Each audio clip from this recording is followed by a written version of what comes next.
Hey everyone, welcome to another episode of Locked On Lakers for Thursday. Brian Kamenetsky, Andy Kamenetsky, Luka Doncic reportedly asked for a vertical or a center with the capability of going vertical, a big body, someone physical. Ask and you shall receive. The Lakers reportedly will acquire Mark Williams from Charlotte. We'll break it down next.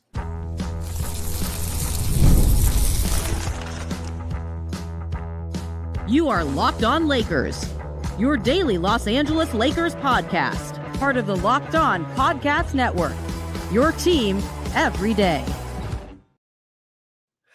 Thanks again for making Locked On Lakers your first listen of every day, Monday through Friday. No matter how or where you get your podcasts, this one's always free and never behind a paywall. Locked On Lakers on YouTube is where over 30,000 subscribers are. Excited, bowled over. I don't know what exactly the right adjectives are, but good to go here after the Lakers make another very bold move that makes a show of ours obsolete. But we're happy to come back, Andy. The Lakers have acquired or will acquire, are reportedly set to acquire, the deal's not official yet, Mark Williams, the 23-year-old center from the Charlotte Hornets in exchange for Dalton Knecht, a pick swap in 2030, a first-round pick in 2031, and Cam Reddish. Do want to let people know that today's episode is brought to you by FanDuel. Super Bowl 59 is here. There's no better way to make every dollar or every play more exciting than with FanDuel Sportsbook. New customers can bet just $5, and if you win, you score $200 in bonus bets. Download the app or head to FanDuel.com to get started.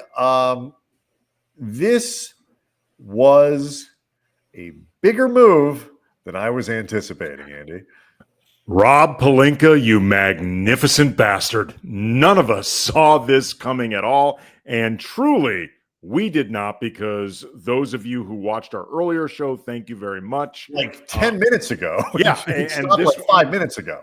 This one, we wasted no time. This show's actually live. The previous one was not. We were just sort of going when we went. But Mark Williams was not even on our bingo card in terms of centers to potentially target who could be available, because similar to the reasons that you and I have been saying over and over, that we never thought Walker Kessler was ever going to be truly available for a team like Charlotte that is, I guess, in a perpetual rebuild. They sort of exist to rebuild. Mark Williams, a young, bouncy, athletic, somewhat injured, and we're going to get into that. There are injury concerns. There are risks to significant injury concerns. But he is typically the type of player that teams hang on to in a rebuild. The everydayers will recall that I had been banging the drum for the Lakers to target Nick Richards, who had been Mark Williams's backup and in Charlotte and the starter when Williams was hurt. Another, this guy Richards mid-20s or whatever, but that I thought might be more gettable. He ends up going to Phoenix, but I'll be honest, Mark Williams never crossed my mind. Right. And I did not think he'd be available. And I think, certain teams like Charlotte are kind of in a perpetual rebuild and never seem to want to get near signing anybody. But the biggest reason that the Hornets wouldn't want to hold on to Williams is that he was eligible for an extension next year, and he's been hurt like a lot. He's in 3 years, he's played 85 games, give or take. And so that includes being hurt this year. He's had foot problems, he's had back problems. Like there is no shortage of problems that this guy's had. That said, he is actually about 8 months younger than Dalton Knecht. So in terms of, did the Lakers blow up their timeline? Did they win? No, they actually didn't. They got younger in this deal. They got a little more expensive, but they got younger. And look, we're seeing a lot of things like on the chat here. Like, is he as good as Walker Kessler? No, I don't think he is, because Walker Kessler is a much better defender than Mark Williams. Although But I will say though, this is interesting. I've been looking up some numbers. The last time Mark Williams played against Utah, and to be clear, I have no idea how much of the head-to-head matchup against Walker Kessler, like, the numbers, all that stuff. We just learned about this right. deal. I have not had time to go back and look at the advanced box scores of Mark Williams's game, but Mark Williams had 31 and 13 against Utah, and you have to figure at least Right, and that's the thing. The answer to the question is what Williams is likely a better offensive player than Kessler. He is not as good a defender.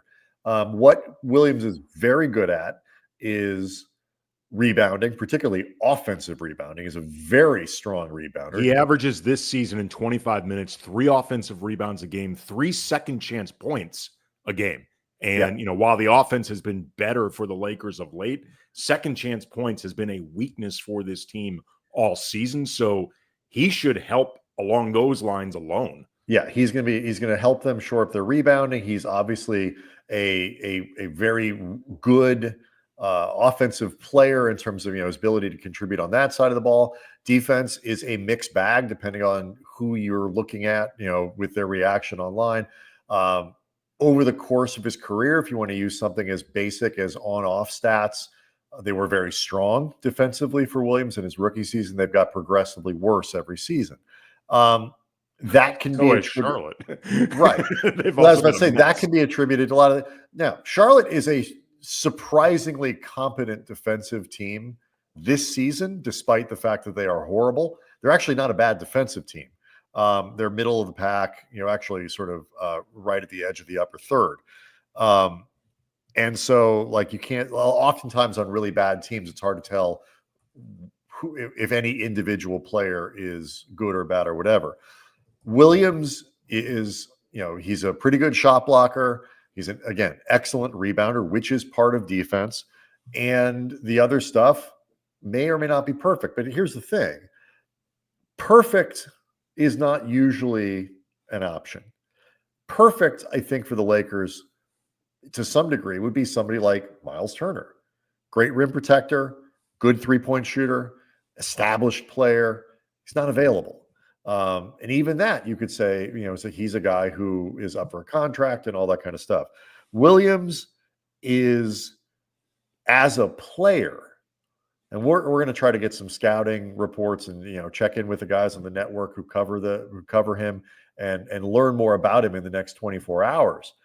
But as a player, if you set aside the risk of the injuries, this is easily as good of a deal as the Lakers could get in both the near term, solving their issue of a starting caliber center. Whether you think he's good enough defensively or not, there's no question that Mark Williams is a much better than average starting center in the NBA.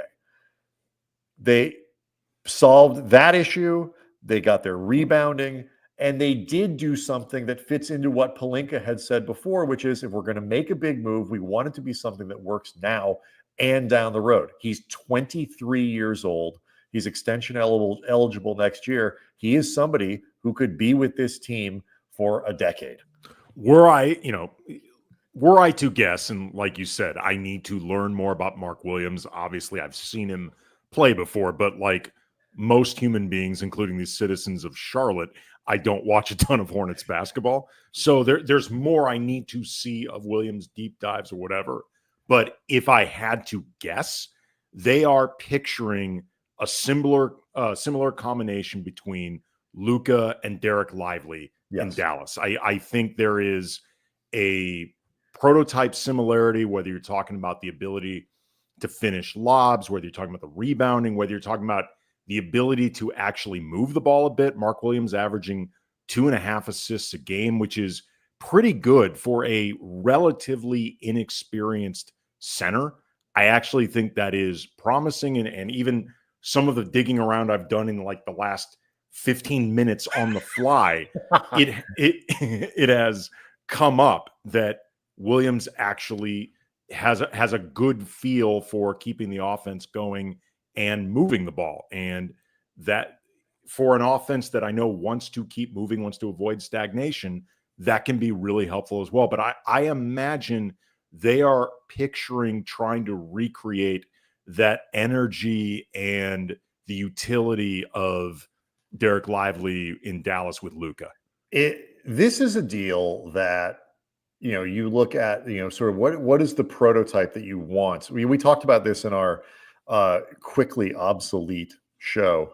Go back and watch it, though. It's helpful for us. It is. Yeah. Or the very least click on it and walk away. Yeah. Click on it and go, I don't know, do something else. Walk Put the your dog. kids to Do bed, what you want to do. Just give us the credit. Right. And, you look at, Williams is a legitimate 7 foot. He is 240 something pounds. He is a really big kid. And, big presence for the Lakers in the middle. And he is going to help this team. He is going to help them, I think, more than Dalton Knecht will both this season and potentially down the road. And there's something that I think is really fascinating about what the Lakers did with this deal that I want to get to next. Locked On Lakers is brought to you by PrizePicks. Basketball season, to put it mildly, heating up, and there is no better way to get real money action while watching your favorite NBA stars. And with PrizePicks, whether you're a diehard fan or just love some friendly competition, or you're just like really into trades, PrizePicks makes it fun and easy to turn your basketball knowledge into cash. Here's how it works. Pick more or less on at least 2 players for a shot to win up to 1,000 times your cash. Let's say you think LeBron is going to drop more than 30 points, or Mark Williams is going to grab more than 9 rebounds. PrizePicks lets you put your predictions and put your money where your mouth is in just 60 seconds. And with PrizePicks flex play option, even if one of the picks doesn't hit, you can still double your money. And if it does hit, you can get your money fast, sometimes as quick as 15 minutes. You can keep any game exciting with PrizePicks. Now is the perfect time to join. Download the app today. Use the code LOCKEDONNBA to get $50 instantly when you play your first $5 lineup. That's right. You don't even need to win to get the bonus. It's guaranteed. PrizePicks, run your game.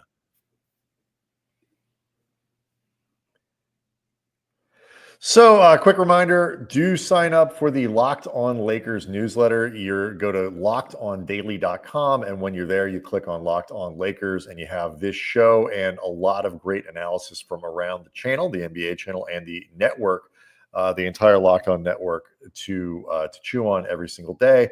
Great way to support the show. Great way to get yourself up to date on everything happening around the NBA. And so, what I think about this trade is it actually reinforces something that we talked about a lot about in the now obsolete earlier show for Thursday. It tells me, yes, this is a trade that is also designed to set the Lakers up for the future. This is like a legitimate center of the future type deal. He's 23 years old. He's younger than Dalton Knecht. Like, they didn't sacrifice, down the road for what they did for here, for what their needs are right now in a Luka having world. I think you can make a very strong argument that Mark Williams is a more useful player to them than Dalton Knecht. That said, what I really think is interesting about this is the Lakers, while ticking that box for next season and the season following and so on, are also saying, you know what? This team's pretty good right now, and the Western Conference offers an opportunity for us to do something competitive this year. This conventional wisdom, semi-conventional wisdom that the Lakers took a step back in order to take a step forward in the next 3 to 5 years isn't actually wise. They are capable of competing this season, even with some new pieces to integrate. That's what this says to me. When you brought up Dalton Knecht and the idea that Mark Williams could be more useful than him this season, it remains to be seen how Williams fits with everyone, how quickly he can get up to speed with his new teammates. He is still a young, relatively inexperienced player, certainly in terms of how long he's been in the NBA. But what I do think is interesting about him versus, at the very least, Knecht, Dalton's been playing well of late, and there is a very good chance that he could turn into a very good player for Charlotte, because you and I have both thought that his potential is high and, the shooting ability is real. And as of late, Dalton's been scoring well.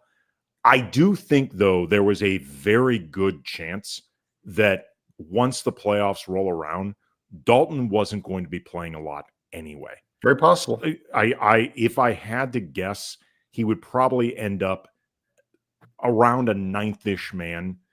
So in that sense, Mark Williams, who should be pretty obvious, but just say it because he's played in Charlotte, he has no playoffs experience. Like, I don't know how he's going to react in the playoffs either. But I do know that there will be more of a direct need for Mark Williams in the playoffs, even if his inexperience shows through in the playoffs. Whereas Dalton Knecht, there are enough guys on this team who are either similar to Knecht or similar enough, whether you're talking about the type of player they are, skill set, whatever. Dalton's necessity in the playoffs was likely going to be low anyway. In a couple years, Dalton might be a great playoff player, but the hope is so will Mark Williams. Either way, I think there's more of a role for Williams this season in the playoffs than Dalton Knecht. Yeah, you can see, we got a comment from Big Said on the YouTube page right now. I was essentially agreeing with you. This slump that Knecht was in showed how it can be difficult to use him when the shot's not falling, because while he's a pretty talented offensive player, let's just assume that Mark Williams is a mixed bag defensively. He's better than Dalton Knecht. And, well, he's probably not considerably worse. He's not going to be worse. Right. That's what I'm saying. And he fills a position where even if he isn't great, just the utility of having him there. And then it slides Jackson Hayes into a much more reasonable backup center position, which is where he ought to be.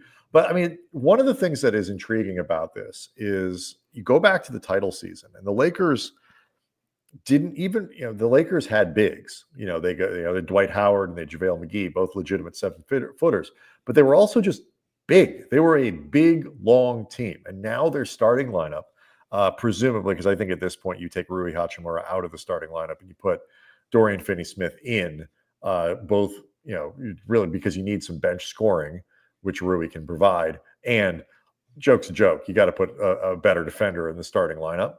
I suspect that's what they'll do, if not right away, pretty soon after the All-Star break. I mean, we've both been calling for it for a while. Yeah, here is your presumed starting lineup at this point. Luka Doncic, 6'6". Austin Reeves, 6'5". Dorian Finney-Smith, 6'7". And if it's still Rui, he's 6'8". LeBron James, 6'9". I believe he's 6'8", 6'9". 6'9", something like that. Mark Williams, 7 feet. It's a lot of human being on the floor. With just by spreading your arms out, you cover a lot of space on the floor with that lineup. This is the 9-man rotation that I'm picturing right now for the Lakers. LeBron, Luka, Austin, Rui or DFS, one or the other. Mark Williams, Gabe, Vando, Rui or DFS, Jackson Hayes. Is that a championship roster? I don't know. We need to see. I for the time being, I think they would be considered a dark horse championship roster. But I'll tell you what it isn't. Bad. It's pretty good. I'll tell you what it isn't. A team that you're necessarily going to want to play. There are question marks short term and long term about Mark Williams. Like, as we said in the show railing, I think there's some risk, but it's like a medium risk, high reward. Like, as far as what they gave up in the deal with Dalton and the first and a pick swap that's in 2030, it's not nothing. And I've seen some people in the comment section say that they think it was an overpay. If it's an overpay, it's not a massive overpay. And if Mark Williams hits the way they're hoping to, that is going to be more than fair compensation for a position that is harder to fill than Dalton Knecht's, even if, say it again, I think Dalton Knecht's going to be a good player. So again, Mark Williams averaging 16 and 10 this season with 3.5 offensive rebounds. shooting 60% from the floor. He is not a floor spacer. He has never taken a three-pointer. No. He's taken one. He's taken one this season, and he missed it. 3-point attempts? I'm looking at per game. I'm seeing zeros across. I know, the but board. If you go to his totals, okay, so because it averages out to zero. But in reality, it's like 0.00000001, but he missed it. Okay. So, he's an efficient scorer. He plays near the basket. But like you say, the risk is injuries. 43 games as a rookie, 19 games in his second season. That was the one I think that was erased with the back problem, or that might have been the foot problem. I think it was the back. This year has been the foot problem. Last year was the back. And 22 games this year for the Hornets because of the foot problem. So, look, this is a guy who has been hurt for a significant amount of his career. Dan Wojcicki at the LA Times tweeted out that the Lakers, have seen the medicals and feel confident that Williams is not a huge health risk. I wouldn't expect them to say differently, but he's never had surgery, so that's a good thing. But look, I mean, every trade involves some semblance of risk. And if you are going to acquire a high-end young center, that in a league where, really useful young centers are getting harder and harder to find, this is kind of what it costs. And it is a perfect, like Luka said, hey, sure could really would enjoy an active, bouncy, vertical center. And LeBron won a title in LA with active, bouncy, vertical centers. And what did the Lakers do? They went out and got one. And so, beyond this is an aggressive and bold move to try to say, you know what, we are in it this season, which I love because the conference is open and the Lakers have shown they can play. And nobody's going to want to play LeBron, at least in the first round, with Luka Doncic, with all that rest that goes in it. It says that, to Luka, like, we are here for you, not just down the road to build a team around. Like, we're here now to make your team better and give you the type of player that you want to play with. I mean, I think it sends a great message in that sense too. I actually, when we get back, I want to talk a little bit more about that message. So that is coming up next.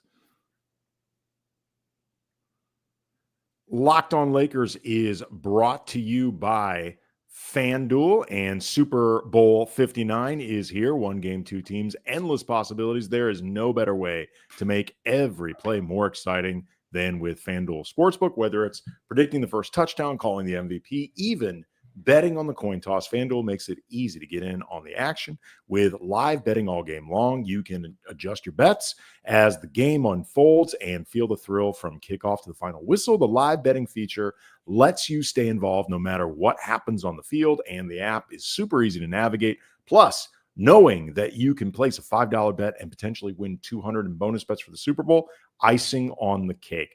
Download the app or head to FanDuel.com to get started. Bet's just $5, and if you win, you'll score 200 bonus bets. FanDuel.com. Bet with FanDuel, official partner of Super Bowl 59.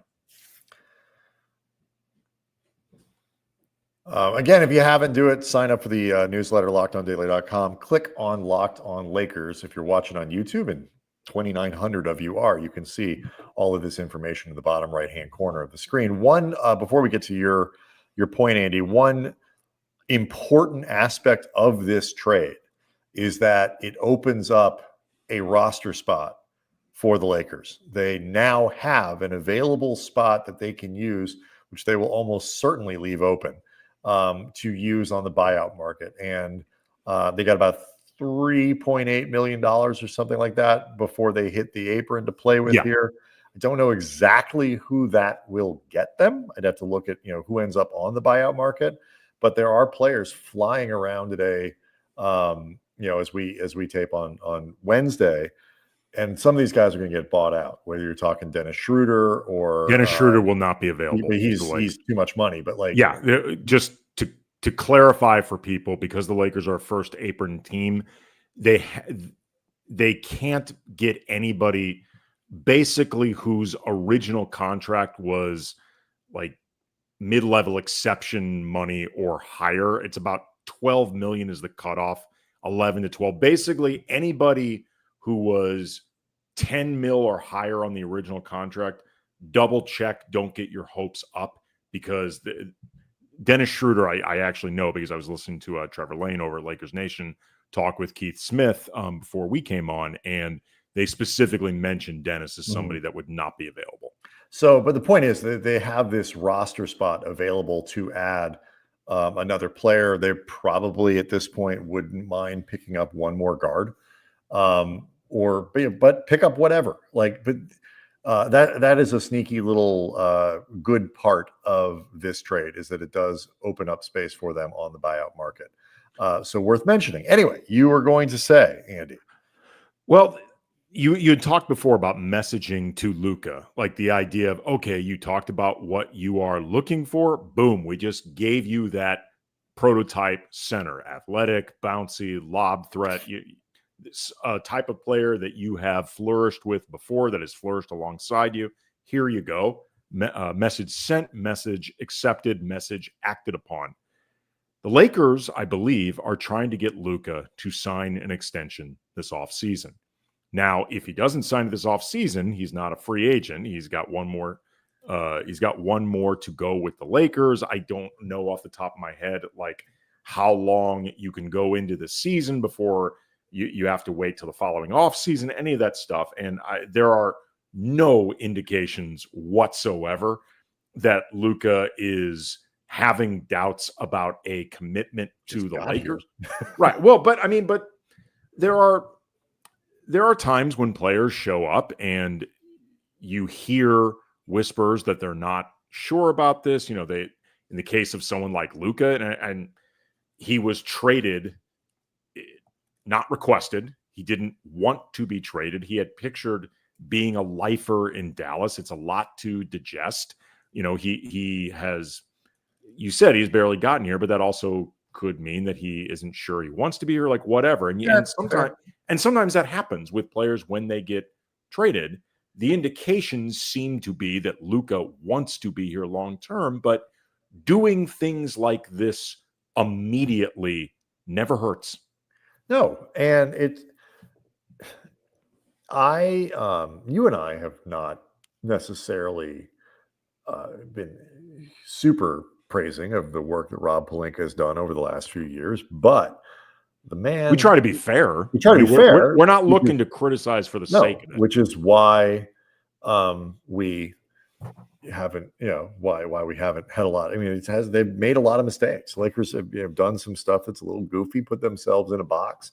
This is the second time that Rob Pelinka put himself in a box, and it's the second time that he has gotten himself out of the box. He put himself in a box with the Russell Westbrook deal, which was an unmitigated disaster. He got himself out of the box. We tried to warn him. We did. We really did. Pre-Luka, that was our most trafficked show. First was the Lakers trade for Russell Westbrook. And second, please don't trade for Russell Westbrook. That was the second most trafficked show. This Luka stuff has made that in the rearview mirror. But they got out of that box and they went to the Western Conference Finals. And, they were in a box this year in terms of difficult roster construction and too many guys that had option years that they could all option into limited. Go back and kind of watch everything. They got out of the box. They acquired their star for the long term. They have now acquired a young center who fits into that timeline. Is he a perfect player? No, but he's got a ton of talent. He's age appropriate in terms of what they want to do for current, and he fits a need that they have right now. And for all of that, it cost them 2 first-round picks, a pick swap, Dalton Knecht, Anthony Davis, and Max Christie. That's a lot. But they got back a lot, including a generational player who was a surefire first ballot Hall of Famer and a young, I don't want to say all-star caliber center. I don't know if he's that good, but he's, a very young, potentially very good player. Like, that's good work. Yeah. We've talked about too, and I mean, this is something, it's come up I think on the show during the week. I know it came up when I've been doing shows for 710 ESPN. Reminder for some of the new people, I do a show called Lakers Talk for 710 ESPN in Los Angeles. It's weekly. The time often changes because 710 ESPN is the radio partner of the Lakers, and we broadcast those games among USC basketball, the Rams, a whole lot of other teams. So my time slot moves a lot. But on that show, on the shows that appear on 710, our own show, Locked on Lakers, the question of how much credit does Rob Pelinka deserve for Luka, given like the context of this was brought to him as opposed to him somehow talking Nico Harrison into trading a generational superstar before he enters his prime, like, having to plant the seed inception style, something like that. And, it's similar to Anthony Davis. When the Lakers got AD, there was a lot of that being orchestrated for Rob by Clutch, by AD, and a lot of being, I guess, in the right place at the right time. And, ultimately the best proof of Rob's skills are going to be more moves like Mark Williams and some of the other things that get done building around Luka. Well, who else might you pick up around the margins? Who do they sign in the offseason? Right. Can they swing creative deals to But here's the one area where I think Rob deserves a ton of credit because it's consistent with what we've always heard about him, even from people who don't think he's very good at the job, even for people who don't like Rob, like personally, professionally, whatever. He is very good at keeping stuff locked down. Like, he's very good at keeping information tight. It is especially post Magic, when Magic was running the Lakers, and Magic is not a bit of a chatty Cathy. Magic is great. Like, you and I have both been around Magic. He is every bit as charismatic as you've ever heard. He is very kind to you, very nice to you. Like, he's hilarious, all that. Magic cannot do anything privately. He's not capable of it. Chatty Cathy. And that blew up their first attempt at getting Anthony Davis during LeBron's first season. Rob is good at keeping things tight because he had that relationship with Nico Harrison. I think Nico trusted Rob to do the thing he wanted more than anything else, which is, I want to move Luka quietly, cleanly, and just be done with this. And Rob kept his mouth shut. And this was very, very useful in terms of making this happen. And it is a consistent quality of Rob's. It's the one upside to the front office basically having like three people in it. And then, a byproduct as well of pulling guys in who are former agents, because the relationship with Nico Harris goes back to Rob's days. Harrison goes back to Rob's days, repping Kobe while Nico Harrison was at Nike. So just quick word on like how this is going to fit. I saw the comment, and the comments are coming awfully quick with 31 and 3,100. We got like over 3,000 people watching this thing right now, so I can't keep up the comments completely. Thank you so much, everybody, for joining in. We're going to try to do more of these live shows, but you go back to the championship season and the shooting percentages. Dwight Howard shot 73% that year with the Lakers. JaVale McGee shot 64% that season with the Lakers. Neither one of them working up particularly high volume, but the reason those guys were as efficient as they were is because they, generally speaking, didn't have to shoot from anywhere more than a foot and a half away from the bucket. They finished running the floor. They finished on lobs. They finished diving to the basket on screen and rolls.